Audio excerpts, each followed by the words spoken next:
बोलो रामचंद्र भगवान की जय। उमापति महादेव की जय। जय जय श्री सीताराम। जय जय श्री सीताराम। जय जय श्री सीताराम। नमः पार्वती पतये हरे हरे महादेव। जय करा वीर बजरंगी हरे हरे महादेव। जय करा शेर वालिदा और साचे दरबार की जय। राधा रामचंद्र भगवान की जय। गोस्वामी तुलसीदास जी महाराज की जय। सदगुरुदेव महाराज की जय। डोंगरे जी महाराज की जय। अपने अपने माता विधान की जय। सनातन धर्म की जय। राधा रामचंद्र भगवान की जय। बाहर राग लगाइएगा भैया।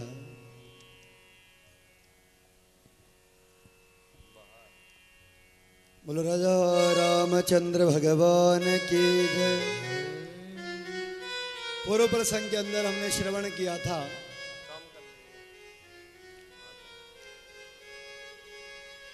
राम जी की बाल लीलाएं। भगवान श्री राम कहते हैं कि माँ कौशल्या मैं तुझे तो छोड़ सकता हूँ, लेकिन अपने प्रिय भक्त हनुमान को नहीं छोड़ सकता। भोजन करत बोल जब राजा नहीं आवत तजी बाल समाजा। और महाराज इस प्रकार की नाना प्रकार की बाल लीलाएं कल श्रवण करी। और आज पहुंचे हैं श्री राम जी। धनुष यज्ञ सुनि रघुकुल नाथा, हर्ष चले मुनिवर के साथा। उद्धार किया, राक्षसों का संहार किया, भक्तों का उद्धार किया। और उद्धार करने के बाद आज राम जी पहुंचे हैं मिथिलापुरी। कहाँ पहुंचे हैं? मिथिलापुरी। जय श्री राम। जय श्री राम। वह पहुंचे हैं मिथिलापुरी। आज मिथिलापुरी जैसे ही पहुंचे हैं तो राम जी के साथ लक्ष्मण जी और गुरु जी साथ साथ चल रहे हैं।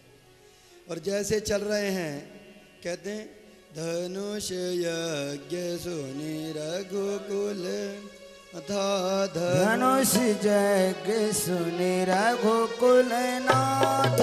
धनुष यज्ञ सुनि रघुकुल नाथ। धनुष यज्ञ सुनि रघुकुल नाथ। धनुष यज्ञ सुनि रघुकुल नाथ। हर्ष चले मोरे बर के साथ। हर्ष चले मुनिवर के साथ। हर्ष चले मोरे बर के साथ। हर्ष चले मुनिवर के साथ। हर्ष चले मुनिवर के साथ। मुनिवर के साथ चले राम लक्ष्मण मुनि संगा। गए जहाँ जग पावनी गंगा। गए जहाँ जहाँ पावनी गंगा। गए जहाँ जग पावनी गंगा। गए जहाँ जहाँ पावनी गंगा। आज महाराज चले हैं भगवान श्री राम। और जैसे चलते हैं राम जी बड़ा मनोहर दृश्य है। कहते हैं आगे आगे गुरु महाराज जा रहे हैं और पीछे राम जी और पीछे लक्ष्मण जी। एक ज्ञान होता है, चलने की पद्धति बताई है।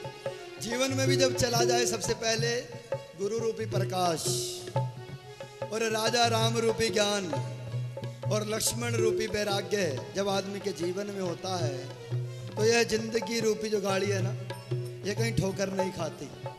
क्योंकि राम जी ज्ञान का स्वरूप है, माँ सीता भक्ति का स्वरूप है और लक्ष्मण जी वैराग्य का स्वरूप है। जिसके अंदर त्याग है वह राम जी के साथ रह सकता है। और आगे गुरु रूपी ज्ञान है।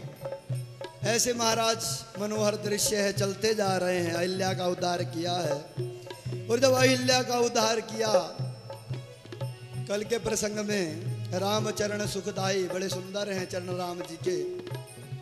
कल हमने आपको एक बात कही थी, तुलसी बाबा ने कहा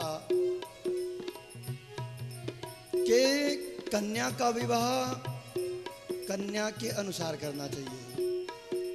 अहिल्या जो नारी है, वेदों के अंदर आया है, इनके जो पिताजी थे वह जानते थे कि महाराज इंद्र जी जो हैं, इंद्र जी को मेरी बेटी पसंद करती है। वाल्मीकि रामायण में आया है।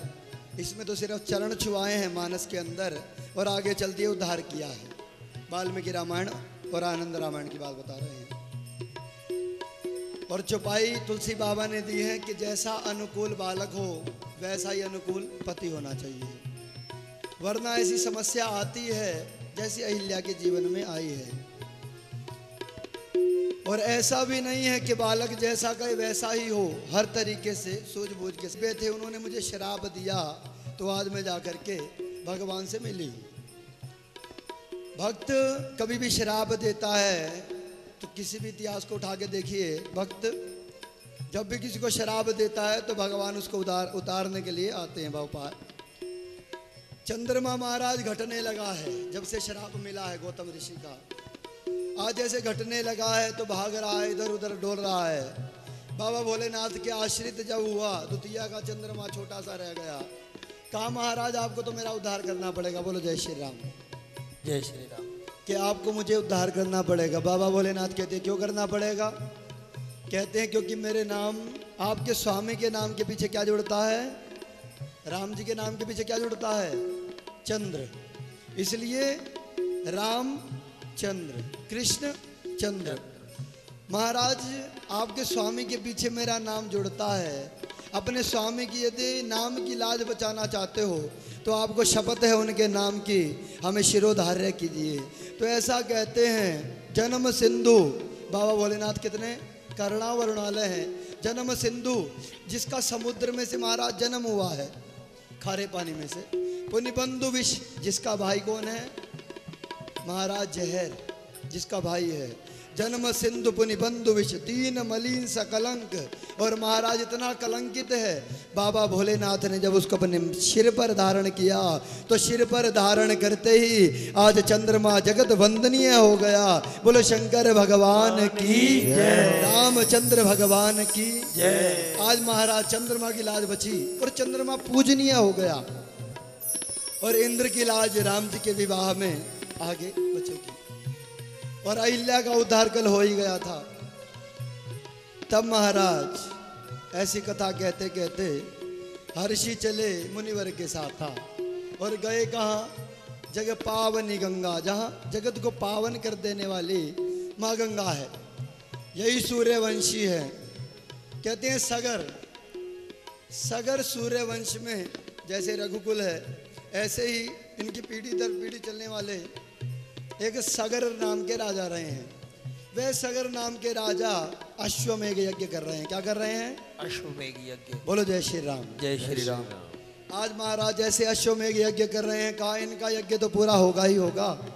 इंद्र ने पकड़ा घोड़ा, और घोड़ा को पकड़ करके महाराज कपिल भगवान के कुटिया के अंदर बांध दिया।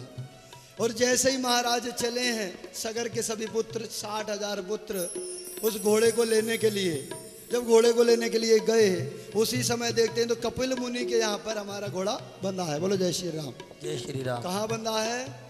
कपिल मुनि के आश्रम में। जैसे ही देखा तो महाराज बड़े क्रोधित होते हुए जैसे ही आगे बढ़ने लगे, कपिल देव भगवान ने हाथ में लिया जल, और जल लेकर के सगर के 60,000 पुत्रों के ऊपर जल का छींटा दे महाराज। जैसे ही छींटा लगा, सारे के सारे पुत्र भस्म बन गए। बोलो रामचंद्र भगवान की जय। और जैसे ही भस्म बने हैं, ईश्वर सगर को पता लगा कि मेरे बालक जो हैं क्या बन गए हैं? भस्म बन गए हैं, राख हो गए हैं। आज महाराज सगर जी दौड़ते हुए आए और कपिल देव से कहते हैं, प्रभु बताइए हमारा उद्धार कैसे हो? जब यह बात कही हमारा उद्धार कैसे हो, कहते हैं स्वर्ग के अंदर एक नदी बहती है, उसका नाम क्या है? गंगा। क्या नाम है? माँ गंगा। गंगा, माँ गंगा। माँ गंगा है। आज महाराज कहते हैं वो माँ गंगा सुरसरी देवताओं को जो पावन करने वाली श्री राम जी के चरणोदकी है, जो सारे जगत को पावन कर देने वाली है। यदि वो स्वर्ग लोक से आ जाए तब तुम्हारे 60,000 बालकों का उद्धार हो जाएगा। बोलो जय श्री राम। जय श्री राम। आज महाराज अंशुमान ने सबसे पहले खड़े होकर के तपस्या करी, उसके बाद दिलीप जी ने तपस्या करी, और दिलीप जी तपस्या कर रहे हैं, भागीरथ जी महाराज ने तपस्या करी। तपस्या करने के बाद महाराज माँ गंगा प्रसन्न हुई। माँ गंगा जैसे ही प्रसन्न हुई, अब कहा अगर मैं भूमंडल पर आऊंगी तो तुरंत धरती को फाड़ते हुए पातालपुरी के अंदर चली जाऊंगी, इसलिए बाबा भोलेनाथ को प्रसन्न करो। अब उन्होंने महाराज भोलेनाथ को प्रसन्न किया। जैसे ही भोलेनाथ को भागीरथ जी ने प्रसन्न किया, माँ गंगा स्वर्गलोक से आई, बाबा भोलेनाथ की जटाओं में समाई, और जैसे ही समाई अब भागीरथ जी जहाँ जहाँ जाते हैं उस सारे जगत को महाराज पावन बनाती हुई माँ गंगा चलती चली जाती है। बोलो गंगा मैया की हर हर गंगे, हर हर गंगे, हर हर गंगे तेरा नाम चंगे, हर हर गंगे तेरा नाम चंगे, हर हर गंगे तेरा नाम चंगे। महाराज जो जगत को भी चंगा बना देती है, हमारी भाषा में चंगा कहते हैं, जो जगत को चंगा कर देती है। आज ऐसी गंगा मैया भागीरथ जी के पीछे पीछे जा रही है, तपस्या का बल है, और महाराज पीछे पीछे जा रही है पावन बनाते हुए। तो क्या कहते हैं?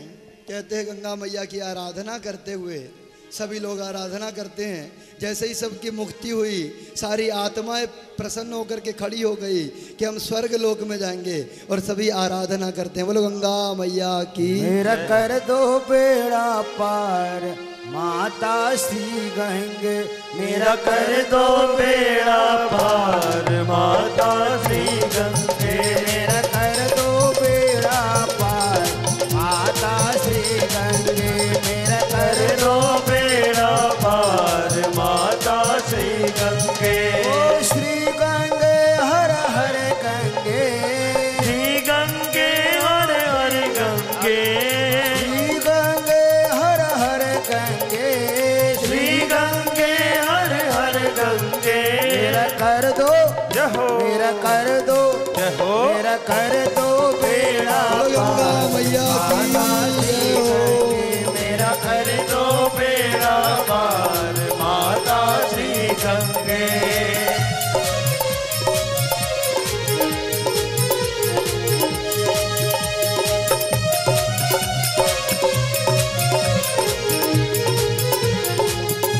बोलो गंगा मैया की, रामचंद्र भगवान की।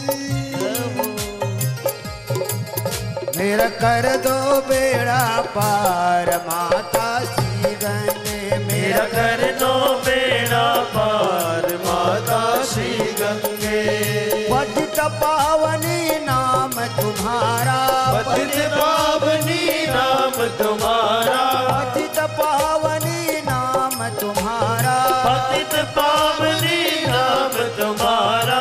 भक्त जनों को तुमने तारा, भक्त जनों को तुमने तारा, भक्त जनों को तुमने तारा, भक्त जनों को तुमने तारा।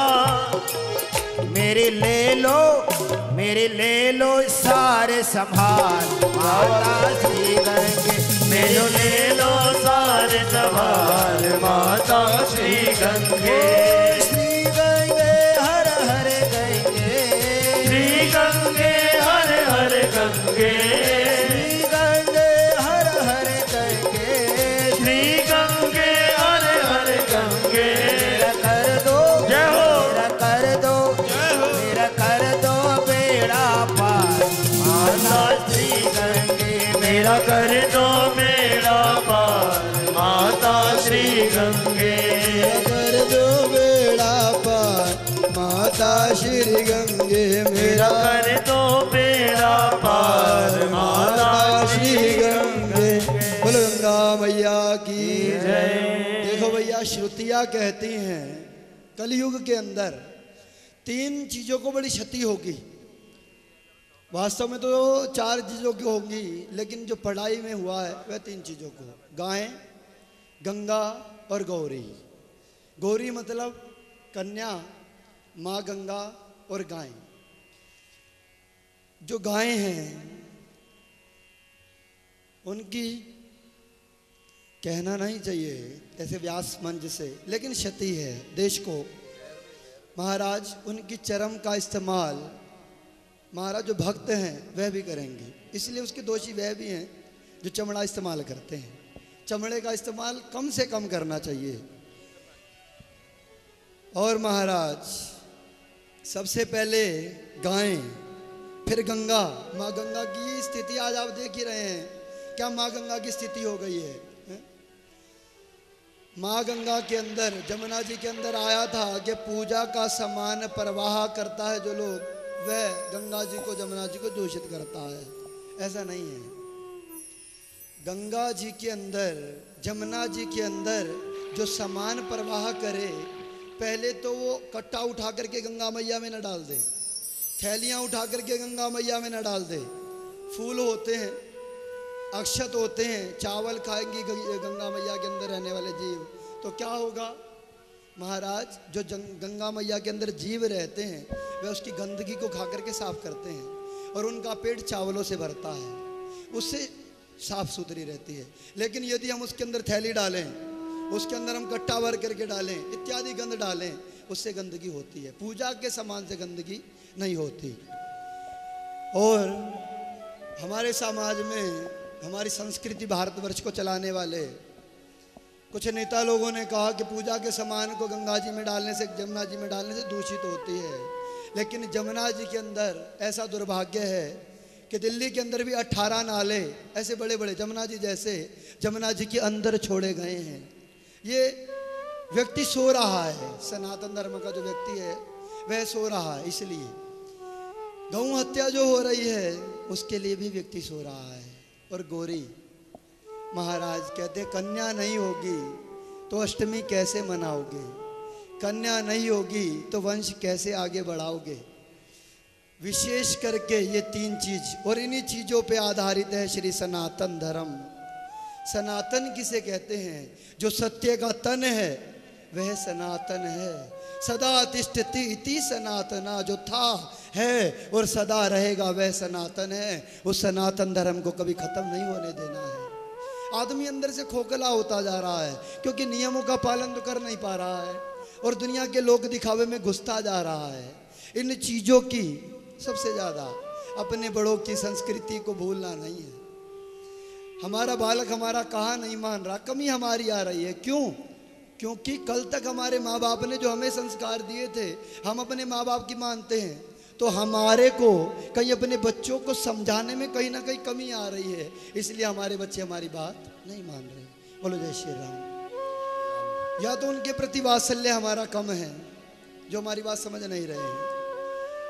कहते हैं कि टीवी देने से पहले समय देना चाहिए, मित्र देने से पहले दादा दादी का प्यार देना चाहिए बालकों को जिंदगी बनाने के लिए। मित्र यदि दोगे, बालक किसकी ज़्यादा सुनता है, माँ बाप की या मित्रों की? मित्रों की ज़्यादा सुनता है, क्योंकि वो कभी अपने दादा दादी के गोद में खेला नहीं, वो जानता ही नहीं दादा दादी होते क्या हैं, दादा दादी का प्यार क्या होता है?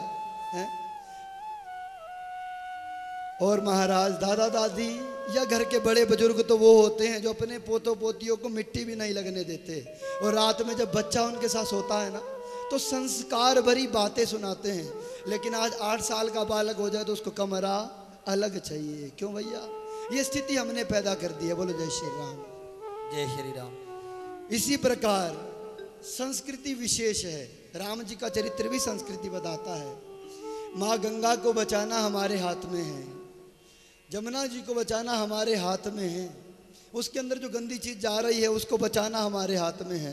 देखा जाता है गंगा जी के अंदर कोई बहाने जाता है, सामान भर लेते हैं, महीने भर के महाराज इकट्ठे करे हुए पोस्टर हों, कुछ भी चीज़ें हों, भर करके बांधते हैं और दूर से ही फेंक देते हैं जैसे बला टाल रहे हो। बोलो जय श्री राम। गणेश जी का छल्ला बना है, बच्चा हाथ में लिए है और ऐसे घुमा रहा है, छल्ला है गणेश जी का, और उसी गणेश जी की आराधना करते हैं। क्या गणेश जी के प्रति आराधना या हमारी आस्था बनेगी? बोलो जय श्री राम। जय श्री राम। नहीं बनेगी। गणेश जी की मूर्ति रोड़ों के ऊपर पड़ी है, क्या इससे हमारी भावना बनेगी? ये कमी हमारी है क्योंकि हम रोक नहीं पा रहे हैं, ये कमी हमारी है। इसी प्रकार सबसे बड़ी बात होती है मानस उच्चारण करने का। मेन बात ये है भाव जगाना। व्यक्ति का व्यक्ति के प्रति भाव जग जाए, भाई का भाई के प्रति भरत जैसा प्रेम हो जाए, पिता का पुत्र के प्रति राजा दशरथ जैसा प्रेम हो जाए, हो गई रामायण। और क्या है रामायण के अंदर? यही तो है। बोलो जय श्री राम। जय श्री राम। प्रसंग में आगे चलते हैं। आज महाराज गुरु महाराज जी ने सारी गंगा अवतरण की कथा बताई। कथा बताते ही आज गंगा मैया का अवतरण बताया। आज महाराज भगवान श्री राम ने गंगा मैया की आराधना करी, अभिषेक करा बाबा भोलेनाथ का। और अभिषेक करने के बाद कहते हैं हर्षि चले मुनिवर के साथा, बाग विदेह नगर नियर आए। बरनी न भरनत नगर निकाई, बरनी न नगर निकाय, जहाँ जाए मन ताई लोभाई, जहाँ जाए मन तहाँ लोभाई। समाचार मिथिलापति पाए, समाचार मिथिलापति पाए। विश्वामित्र महामुनि आए, विश्वामित्र महामुनि आए। तेहि अवसर आए दो भाई, तही अवसर आए दो भाई।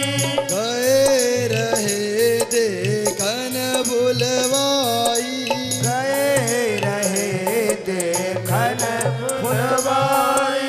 ब्रह्म जो निगमन इति कहि गावा, ब्रह्म जो निगमनेति कहि गावा, ब्रह्म जो निगमनेति कहि गावा। उभय वेश धरि कोई आवा, उभय वेश धरि कोई आवा। राम सीता राम सीता राम, राम सीता राम, राम सीता राम, सीता राम, सीता राम। राम सीता राम, राम सीता राम, सीता राम। राम सीता राम, सीता राम, सीता राम। बोलो रामचंद्र भगवान की जय। आज महाराज आगे चले और विदेह नगरी के अंदर आए। एक बगीचा देखा आम का। आम के बगीचे के अंदर जैसे ही गुरु वशिष्ठ जी के साथ प्रवेश हुआ है, प्रवेश होते ही इधर जनक जी महाराज ने समाचार पाया। जैसे ही समाचार पाया कहते समाचार मिथिलापति पाए, बाग विदेह नगर निहर आए। महाराज हमारे पास में कौशिक मुनि आए हैं, गुरु वशिष्ठ जी आए हैं, विश्वामित्र जी आए हैं राम लखन जी के साथ। जैसे ये बात सुनी उसी समय महाराज बहु बनावा दिखा करके सभी संतों को साथ लेकर के, शतानंद को साथ लेकर के पूरी महफिल बना करके महाराज आगे बढ़ने लगे हैं। बोलो जय श्री राम। जैसे ही आए कहते हैं तई अवसर आए दो भाई। उसी समय जैसे ही वो आए हुए थे, संत समाज सारा बैठा हुआ था। राम लक्ष्मण जी बगीचे को देखने के लिए चले गए। जैसे ही बगीचे को देखने के लिए गए उसी समय महाराज राजा विदेह आए। विदेह के आते ही सभी महाराज बैठे रहे और बैठने के बाद जय श्री राम। बोल रामचंद्र भगवान की जय, उमापति महादेव की जय। हमारी माँ स्वरूपा सीता स्वरूपा महाराज नानी जी आई हैं सामने और गांधीनगर से आई हैं। मंदिर को संभालने वाली अकेले ही और उधर मुल्तानी मोहल्ले को संभालने वाली अकेली माता जी हैं। सीताराम जी की इनके सर के ऊपर विशेष कृपा है। और महाराज बोलो रामचंद्र भगवान की जय हो। आज महाराज जैसे ही आए हैं उसी समय सारे बैठे, सबको चरण वंदना करी, सबका तिलक किया। तिलक करते ही महाराज तई उसी अवसर में दो बालक आए। दो बालक को देख करके महाराज उसी समय कहते हैं, ब्रह्म जो निगम नहीं तिकई गावा, उभय वेशधारी को आवा। जैसे ही विदेह ने देखा कि ये दो राजकुमार कौन है, बोलो जय श्री राम। जय श्री राम। ये दो राजकुमार कौन है, उसी समय खड़े हुए। और जैसे ही खड़े हुए महाराज कौशिक मुनि, उसी समय विश्वामित्र जी को कौशिक मुनि भी कहा जाता है, कौशिक मुनि महाराज उसी समय मुस्कुराने लगे। कहा यहाँ संत बैठे थे, संत बैठे थे, इनके आगमन से संत खड़े नहीं हुए, लेकिन आज राजा बैठा है, सारे संत बैठे हैं। और जैसे ही राम लक्ष्मण दोनों दरबार के अंदर आए हैं, ये महाराज शतानंद जी, क्या इनके जितने भी गुरुजन हैं, सभी विदेह स्वरूप सारे खड़े हो गए हैं। जो विदेह को पूजने वाले हैं, जो निराकार ब्रह्म को पूजने वाले हैं, कहते हैं वाह रामचंद्र तुम्हारी जय जयकार हो। गुरु महाराज कह रहे हैं तुम्हारी जय जयकार हो। जब यह बात कही उसी समय महाराज राम जी मुस्कुराने लगे मन ही मन। और राम जी कहते हैं, अरे अरे महाराज खड़े क्यों हो रहे हो, बैठो। जैसे ही कहा भैया बैठो विदेह जी से, तब महाराज वो देखते ही रह गए। कहते हैं, जो लो तो हे दशरथ को कुमार नाही दीख पड़ो, तो लो तो तू बैठ के या ब्रह्म को विचार ले। विदेही, जब तक तुझे साकार स्वरूप राम नहीं दिखा है, तब तक तू बैठ करके महाराज ब्रह्म का विचार कर सकता है, नेत्र बंद करके निराकार ब्रह्म का भले विचार कर सकता है। लेकिन जिस दिन तूने श्री राम के साक्षात दर्शन कर लिए ना, उस दिन महाराज तेरी आंखों के आगे कुछ आएगा ही नहीं। दूसरे संत कह देते हैं, भैया जो लो तो ये दशरथ को कुमार नाई दीख पड़ो, जब तक तुझे दशरथ का लाला नहीं दिखाना, तो लो तो तू बैठ के या ब्रह्म को विचार ले। अब कहते हैं महाराज शतानंद जी, लखी जिन लाल की मुस्कान तिन बिसरो, जप तप पूजा विधि और ज्ञान, उसको सब बिसर जाता है जो श्री राम जी को साक्षात देख लेता है। जब यह बात कही, आज महाराज विदेही राजा जनक तो देखते ही सिर्फ परमात्मा को हैं, प्रत्येक व्यक्ति में ही राम जी का दर्शन करते हैं। निराकार को पूजने वाले हैं, बोले जय श्री राम। किसको पूजने वाले हैं? निराकार को। निराकार को पूजने वाले, ब्रह्म को पूजने वाले राम को जब देख रहे हैं तो कहते हैं, थकित रहे निज लोचन मेरे, मेरे नेत्र तो ऐसे कर रहे हैं, बस इन्हीं को ही देखते रहे, इन्हीं को देखते रहे, इनकी छवि का पान करते रहे नित्य निरंतर। जब ऐसी बात कही तब कहते हैं, सहज विराग रूप रस मोरा, थकित होत जिम चंद चकोरा। चकोरा एक पक्षी है महाराज। चंद्रमा जब निकलता है तो संध्या समय आम की डाली के ऊपर बैठ जाता है और चंद्रमा के दर्शन होते हैं। उसको देखते देखते महाराज चंद्रमा जब पीछे जाता है तो उसको मुड़ करके नहीं देखता, उसको ऐसे देखता देखता महाराज पीछे मुड़ जाता है। और जब चंद्रमा अस्त होता है तब महाराज वह नीचे धड़ाम से गिर जाता है कि मेरा चंद्रमा आज मुझसे दूर हो गया। विदेही कहते हैं, आज मेरी भी यही स्थिति है। मैं श्री राम को तो देख रहा हूँ, लेकिन राम को देखते देखते आज मैं ब्रह्म को भूल गया हूँ। बोलो जय श्री राम। जय श्री राम। ऐसे सुंदर है राम और आराधना करते हैं श्री राम जी की। बोलो रामचंद्र भगवान की जय। कहते हैं, नाथ लखनपुर देखन चाहि, प्रभु सकोच डर प्रगट न कहीं। जैसे ही कहा संतों के साथ मिलन हुआ, संतों के साथ मिलन होते ही कहते हैं, नाथ लखनपुर देखन चाहि, प्रभु सकोच डर प्रगट न कहीं। लेकिन आपके संकोच से प्रकट नहीं कहते। जिसका राजा इतना सुंदर है, इतना सुशील संस्कारी है, उसकी नगरिया कितनी सुंदर होगी। जैसे ही कहा नाथ लखनपुर देखना चाहिए, तो संत कहते हैं, देखना चाहिए तो काहे ना काहीं, अगर देखना चाहते हैं तो कहते क्यों नहीं है। तो राम जी कहते हैं, प्रभु सकोच बस प्रकट न कहीं, आपके संकोच से प्रकट नहीं कहते हैं। बोलो जय श्री राम। गुरु महाराज से लज्जा खाते हैं इसलिए। तब उसी समय महाराज राम को कहते हैं, अरे राम को सीने से लगा के कहते हैं, तूने तो विदेही की स्थिति को भी महाराज देह में ला करके उनकी इंद्रियों को महाराज साक्षात से रस पान करवाया है। क्या मैं तुम्हें आज्ञा दे सकता हूँ? बोलो जय श्री राम। क्या मैं तुम्हें आज्ञा दे सकता हूँ? कहा, तुम तो प्रेम के स्वरूप हो, तुम्हें आज्ञा देना हमारी बस की बात नहीं है। जब यह बात कही उसी समय कहते हैं, जाई देख आवो नगर सुख निदान दो भाई। अरे तुम जाओ, पूरी नगरिया देख करके आओ।